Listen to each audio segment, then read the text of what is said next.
Shpesh e renina ajetin ku Allahu thot: Allahu nuk e ngarkon asnjë shpirt për te mundësive që e ka. Po çka i bjen kjo tamam, ai ke menuar. Me përkthym praktik i bjen që çdo sprovë, çdo bela, çdo fatkeqësi që e godet njeri është i gatshëm emocionalisht, fizikisht edhe shpirtnisht me përballu.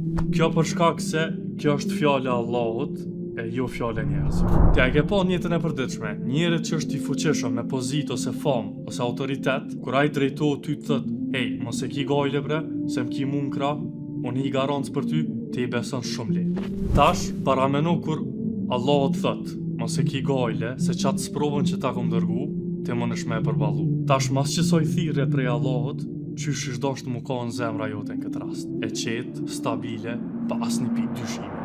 Allahu nuk ti dërgon sprova ty që me të poshtnu, me të nënçmu, ose me të rëdzu, e me të thysh shpirtnisht. Po Allahu ti qënë sprovat që ti me u rritë në grada halaman. Sprova nuk është ndërshkem, po është shkollë për me të mësu ty që me vështirësim vjen lehtësimi. E nëse edukohemi nën këta jetë, dije që sprovat që vinë